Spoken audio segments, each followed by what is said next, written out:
Halo teman-temanku semuanya.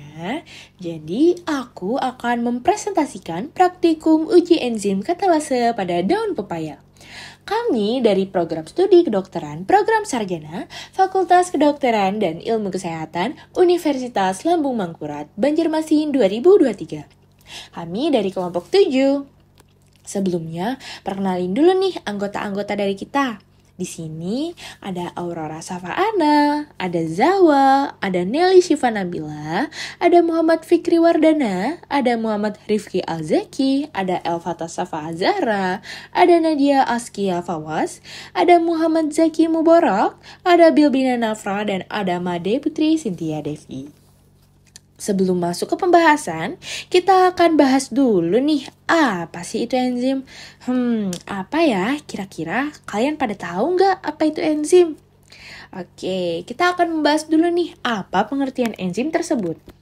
Jadi, kata enzim sendiri itu berasal dari bahasa Yunani loh, yaitu en yang artinya dalam, dan zim yang artinya ragi. Dengan kata lain, maksud dari enzim di sini yaitu protein yang memiliki fungsi sebagai biokatalis untuk membantu proses metabolisme tubuh seperti pembentukan senyawa, penyusunan sel, penguraian protein, pembakaran glukosa, dan penguraian polisakarida. Enzim ini juga bisa diartikan loh sebagai suatu protein yang berguna untuk katalisator dalam reaksi pemecahan dan juga pembentukan atau metabolisme suatu zat yang terjadi di dalam sel sebuah jaringan. Oke, selanjutnya kita akan membahas sifat-sifat dari enzim. Nah, di sini sifat-sifat enzim yang pertama itu ada selektif, yang kedua ada spesifik, yang ketiga adalah efisien, yang keempat adalah sebagai protein, yang kelima itu dipengaruhi lingkungan, yang keenam itu ada kerja bolak-balik, yang ketujuh ada kerja dalam dan luar sel, yang kedelapan itu dibantu zat non-protein, yang kesembilan itu enzim diperlukan sedikit, dan yang kesepuluh itu tidak ikut bereaksi. Selanjutnya, kira-kira faktor-faktor apa sih yang mempengaruhi enzim tersebut? Jadi, faktor-faktor yang mempengaruhi enzim, di sini ada derajat keasaman pH, ada suhu, ada konsentrasi enzim dan substrat, ada aktivator, dan ada inhibitor. Nah, langsung aja nih kita masuk ke pembahasan, yaitu enzim katalase. Enzim katalase ini adalah suatu enzim yang umum ditemui pada sel-sel makhluk hidup. Jadi, enzim katalase ini berfungsi ya untuk merombak hidrogen peroksida atau H2O2 yang bersifat racun, yang merupakan sisa atau hasil sampingan dari proses metabolisme. Apabila H2O2 itu tidak diuraikan dengan enzim ini, maka akan menyebabkan kematian pada sel-sel tersebut. Nah, oleh sebab itu, enzim ini bekerja dengan merombak H2O2 menjadi substansi yang tidak berbahaya, yaitu berupa air dan oksigen. Kemudian, tujuan dari percobaan ini apa sih? Jadi tujuan dari percobaan ini adalah untuk mempelajari pengaruh bioenzim katalase dan daun pepaya sebagai katalis dalam laju reaksi penguraian H2O2 dan mempelajari pengaruh-pengaruh dalam efektivitas kerja enzim katalase dalam daun pepaya. Nah, alat dan bahannya apa aja sih, Kak?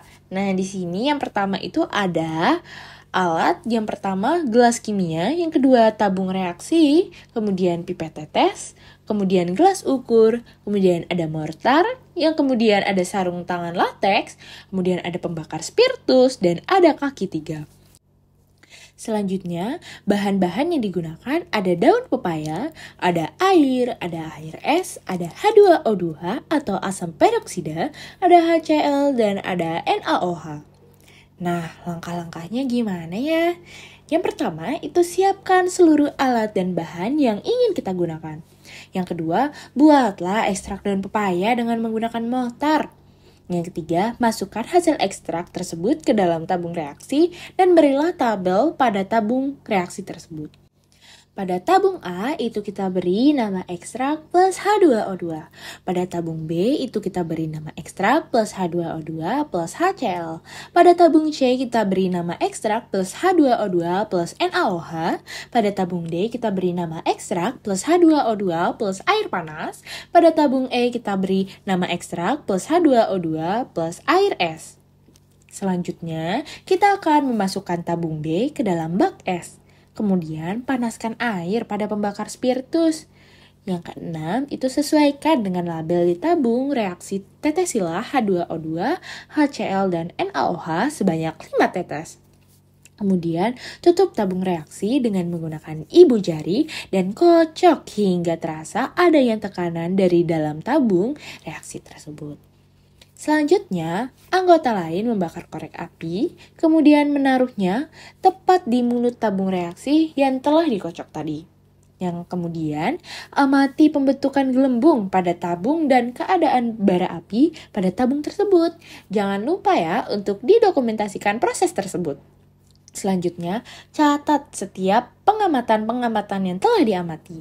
Yang ke-11 itu adalah bersihkan setiap alat yang telah digunakan. Nah, pada hasil pengamatan di sini pada sampel ekstrak pepaya plus H2O2, hasil reaksinya itu gelembungnya banyak dan nyala bara api itu terang.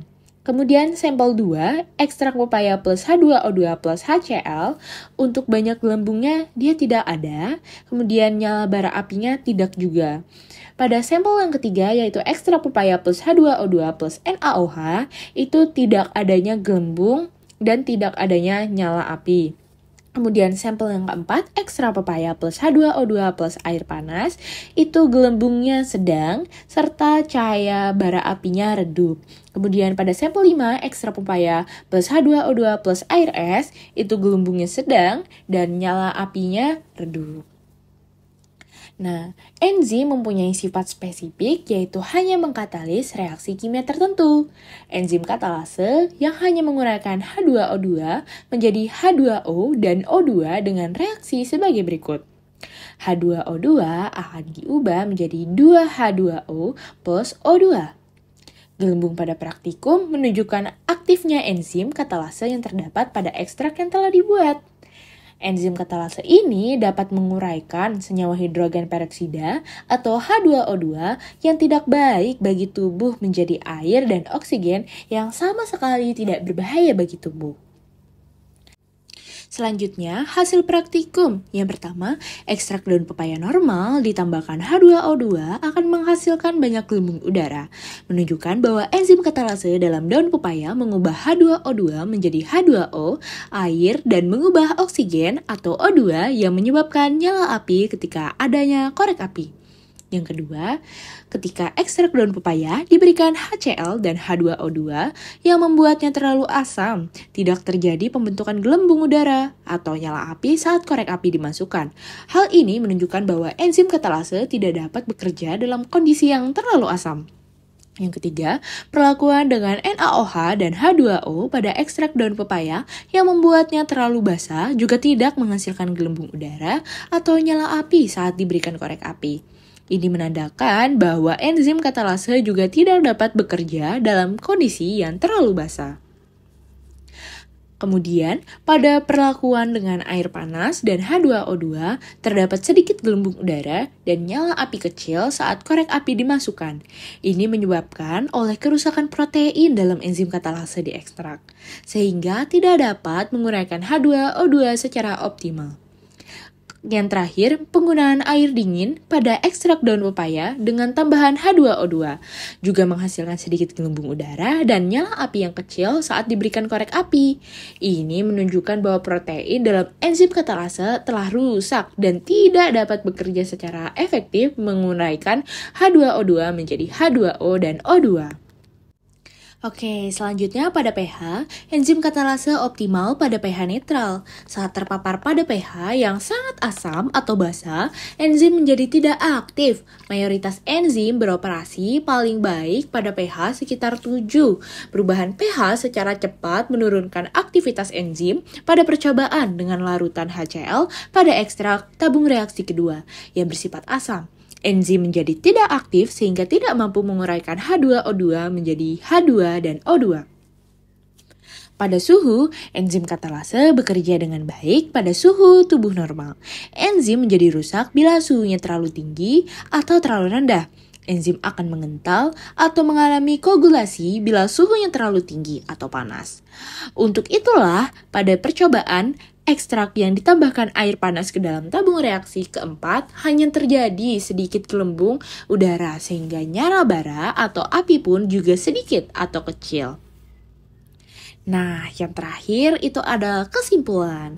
Kesimpulan dari percobaan yang telah kami lakukan dapat diambil, yaitu adalah enzim katalase berperan dalam penguraian racun dalam H2O2 menjadi H2 dan O2, di mana kerjanya dipengaruhi oleh faktor suhu dan faktor pH. Mungkin sekian aja presentasi dari kami. Terima kasih teman-teman yang telah menonton dan sampai jumpa.